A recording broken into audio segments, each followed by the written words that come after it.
masikip kasi.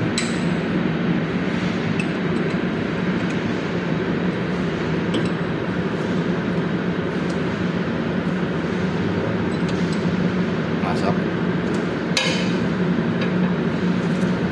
Siguro inano lang yan. Binungat lang yung mga tornilyo. Hindi na ano. Yan talaga hinigpitan ng mga kolokoy.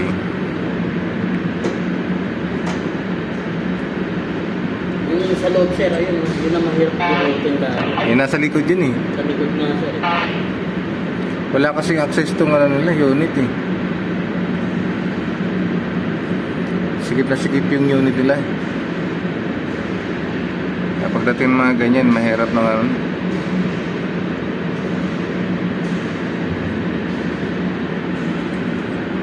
Mahirap tuloy si Man.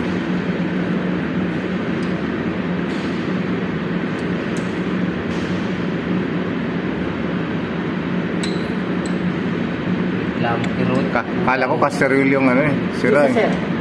Caster. Ang problema, wala na tayong pamalit. Tanggal yung luma. Wala pa sa kahit luma. Wala na tayong luma dyan. Yung nakaraan, di ba? Yun yung kinabit na natin eh.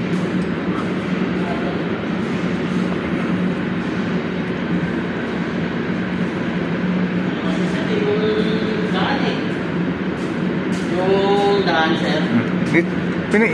Yan ba yung pinalitan ng buong unit? Ay yung ano, assembly? Yung sa pula? Oo. Sir. Assembly yun eh. Kasi nakaraan wala na nga tayo naipalit eh. Ang ano kasi, sir, yung daan eh. Ganun talaga.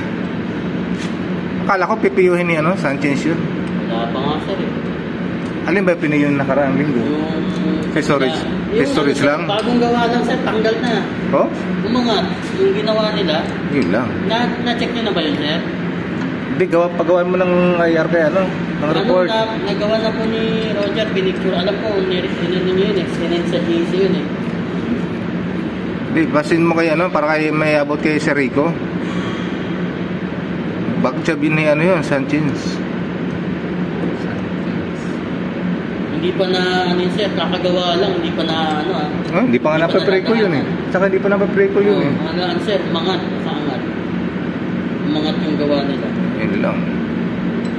Hindi ata nilagyan ng ano adhesive eh. Yung pangilalim. Dapat may bis kasi yun eh.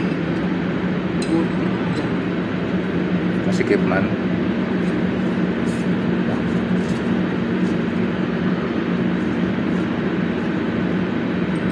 Slice muna, slice. Ipit na ipit. Right. Okay, sir, isa, ayun yung sa likod. Pakahirap pala. Wala kasing access eh. Yun, sir, ayun, sisilipin mo lang yun nandito. Sa likod, yun na mas mahirap. Okay sana kung wala yung box na yun eh. Doon sa likuran.